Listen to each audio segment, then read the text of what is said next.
Institución del refrendo. Este punto ya fue explicado en el tercer apartado del artículo 56, donde hace referencia al modo en cómo deben ser refrendados los actos del rey.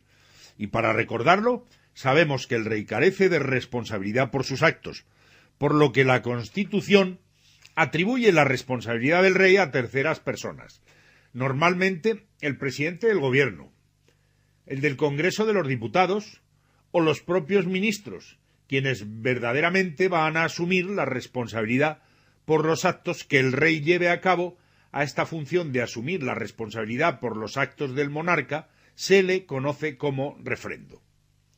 Viene regulado en el artículo 64 al recoger que los actos del rey serán refrendados por el presidente del gobierno y, en su caso, por los ministros competentes. La propuesta y el nombramiento del presidente del gobierno y la disolución prevista en el artículo 99 serán refrendados por el presidente del Congreso. Sobre quién responde por los actos del rey queda claro de manera patente y expresa en el segundo apartado del artículo 64 al establecer que de los actos del rey serán responsables las personas que los refrenden. Sin refrendo, carecen de validez los actos que lleve a cabo el rey, pues se entendería que nadie estaría en condiciones de asumir sus responsabilidades. Requisitos de la proclamación del rey ante las Cortes Generales. Dichos requisitos aparecen en el artículo 61, requiriéndose la prestación de juramento en un sentido triple. El rey, al ser proclamado ante las Cortes Generales, prestará juramento de desempeñar fielmente sus funciones, guardar y hacer guardar la Constitución y las leyes, y respetar los derechos de los ciudadanos y de las comunidades autónomas. En cuanto al momento preciso en que se debe ejecutar la fórmula del juramento, nos atenemos a tres supuestos. ¿Cuándo el rey debe prestar dicho juramento? Al ser proclamado rey ante las Cortes Generales. ¿Cuándo debe el príncipe heredero prestar dicho juramento? Al alcanzar la mayoría de edad, añadiendo además juramento de fidelidad al rey. ¿Cuándo debe el regente prestar dicho juramento? Al hacerse cargo de sus funciones, añadiendo, igual que en el caso anterior, juramento de fidelidad al rey. Príncipe heredero. El segundo apartado del artículo 57 sostiene que el príncipe heredero, desde su nacimiento o desde que se produzca el hecho que origine el llamamiento, tendrá la dignidad de príncipe de Asturias y los demás títulos vinculados tradicionalmente al sucesor de la corona de España. Por lo que, tras la lectura de este apartado con respecto al heredero de la corona, al cual se le conoce constitucionalmente bajo la denominación de príncipe heredero, tendrá un tratamiento, el de príncipe de Asturias, principal de los títulos que ostenta el heredero, a quien además le corresponden otros, por tratarse de un sucesor a la corona española. Esos otros títulos históricos de los herederos de los diferentes reinos hispanos se encuentran regulados por un Real Decreto de 1977. El tratamiento de príncipe como príncipe de Asturias se produce o bien al nacer o bien desde que sea llamado a suceder a la corona, hecho este que se produjo en el caso de Su Alteza Real, don Felipe de Borbón y Grecia, en 1977.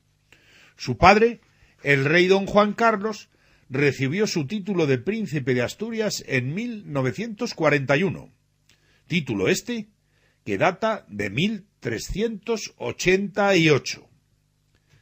¿Qué ocurriría si se extinguiesen todas las líneas sucesorias? Para responder a este interrogante debemos acudir al apartado tercero del artículo 57, según el cual, extinguidas todas las líneas llamadas en derecho, las Cortes Generales proveerán a la sucesión en la corona en la forma que más convenga a los intereses de España. Y la forma que más conviene sólo la pueden decidir las Cortes Generales sin tasar en base a qué criterios cabría nombrar un sucesor.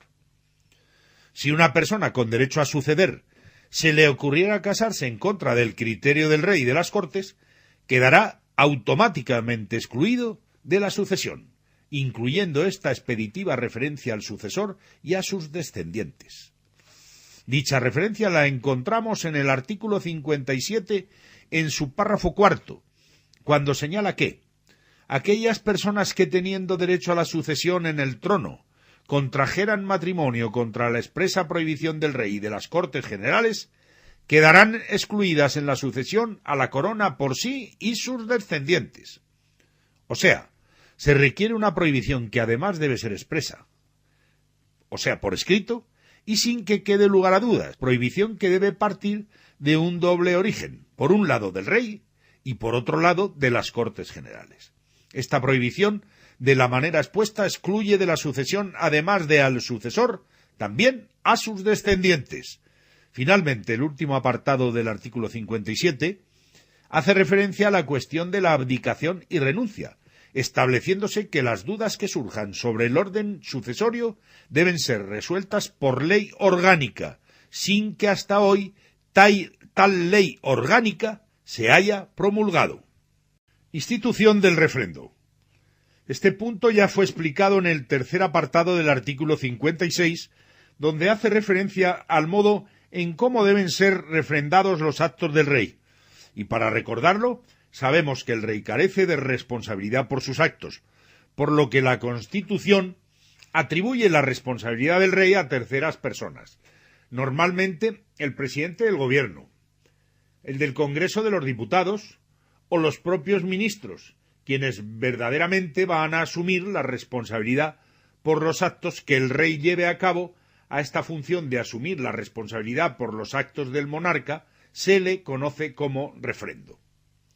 Viene regulado en el artículo 64 al recoger que los actos del rey serán refrendados por el presidente del gobierno y, en su caso, por los ministros competentes.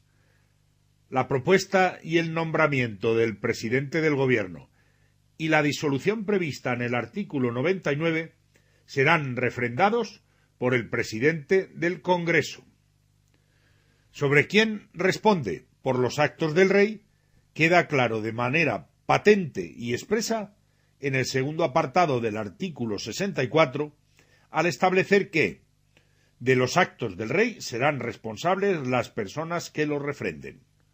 Sin refrendo, carecen de validez los actos que lleve a cabo el rey, pues se entendería que nadie estaría en condiciones de asumir sus responsabilidades.